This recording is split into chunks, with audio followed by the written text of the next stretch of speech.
आज UPSCचा निकाल लागला आणि देशातील अनेक तरुणांनी भरघोस असं यश मिळवलं। त्यातच एक आहे तो नागपूरचा सौरभ येवले। सौरभ येवले यांनी सुद्धा चांगलं रँकिंग मिळवलेलं आहे आणि त्यांनी भरघोस असं यश मिळवलेलं आहे।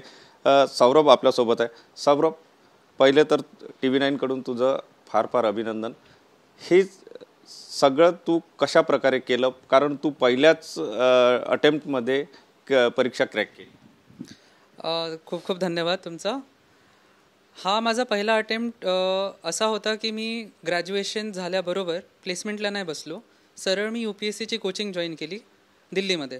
तिथे 1 वर्ष कोचिंग केली आणि 1 वर्ष पूर्ण सेल्फ स्टडी केली स्वतःहून। त्यानंतर 2024चा मी हा सिव्हिल सर्व्हिसेसचा अटेम्प्ट दिला आणि पहिल्या अटेम्प्टमध्ये प्रिलिम्स, मेन्स आणि इंटरव्ह्यू तिन्ही झाला आहे। कशा प्रकारे सगळं अभ्यासाचं नियोजन जे आहे तू केलं आणि तू इंजिनियर सुद्धा झालेला आहे, त्याचा काय फायदा झाला?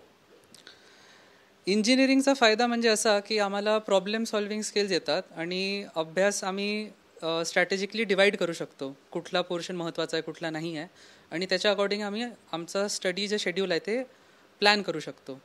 अभ्यासक्रम बेसिकली आमचा NCERTचाच असतो आणि त्यानंतर जे बाकी स्पेसिफिक बुक्स असतात, पॉलिटीसाठी लक्ष्मीकांत झालं, हिस्ट्रीसाठी स्पेक्ट्रम झालं, तर यांचं थरो रिव्हिजन आणि स्वतःचे हँड रिटन नोट्स काढणे आणि त्याला फर्दर रिवाईज करणे, सोबत प्रिव्हियस इयर्स क्वेश्चन्स करणे।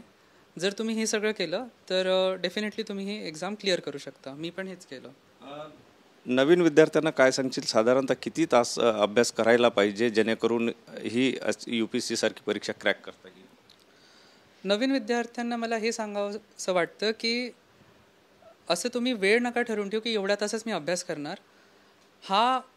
ही अशी परीक्षा आहे ज्याच्यामध्ये तुमचा इंटरेस्ट महत्त्वाचा आहे। याच्यामध्ये तुम्हाला 10पेक्षा जास्त विषय असतात, प्रत्येक विषयामध्ये तुम्हाला 2-3 तर नक्कीच आवडतील आणि जसं जसं तुम्ही त्याचा अभ्यास फर्दर कराल बाकी विषयांमध्ये तुमची रुची वाढेल। तर जर तुम्ही ठरवलं आहे की मला हिस्ट्रीचा आज अभ्यास करायचा आहे, तर असं नका ठरवू की फक्त 10 तास मी हिस्ट्री करणार आणि उद्या 10 तास जॉग्रफी करणार। तो एक पर्टिक्युलर विषय घ्या आणि त्याला डेप्थमध्ये तुम्ही वाचा, भले मग त्याला 1 दिवस लागेल 2 दिवस लागेल।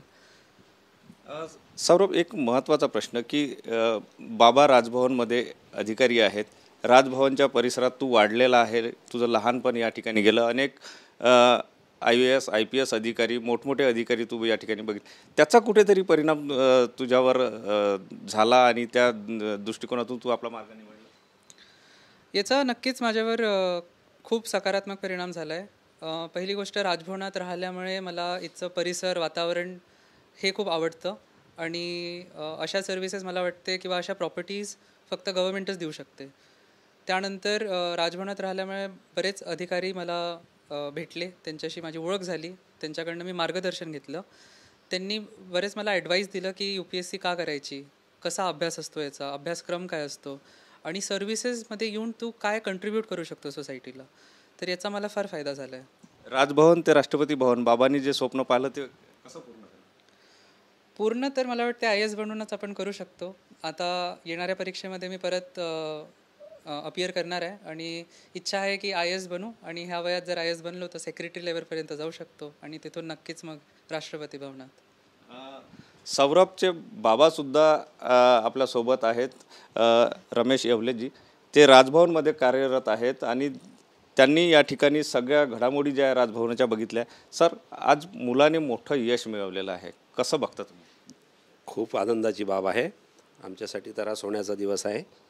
ॲक्च्युअली असं आहे की आम्ही फार छोट्या पोस्टवर इथं लागलो होतो आणि राजभवनामध्ये असताना बऱ्याचशा गोष्टी लहान मुलासाठी असं एक्सप्लोअर होऊन जाते।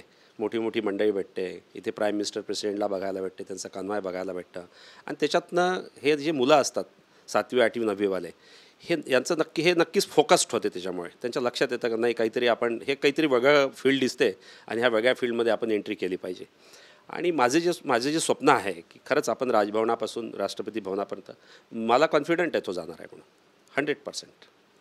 वडिलांना नक्कीच कॉन्फिडन्स आहे की मी राजभवनपर्यंत होतो, मुलगा मात्र राष्ट्रपती भवनपर्यंत जावा।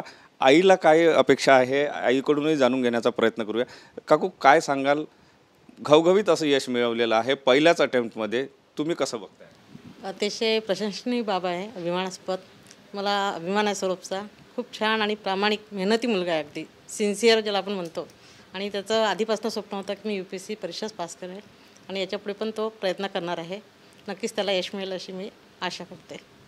नक्कीच या ठिकाणी आपण जर बघितलं तर सौरभच्या परिवारामध्ये आनंदाचं वातावरण आहे आणि सौरभच्या अपेक्षा ज्या आहेत त्या पुन्हा उंचावलेल्या आहे आणि पुन्हा आपल्याला चांगलं कॅडर मिळावं, आपल्याला राष्ट्रपती भवनपर्यंत जाता यावं या दृष्टिकोनातून तो प्रयत्न करणार असल्याचं सांगतो आहे.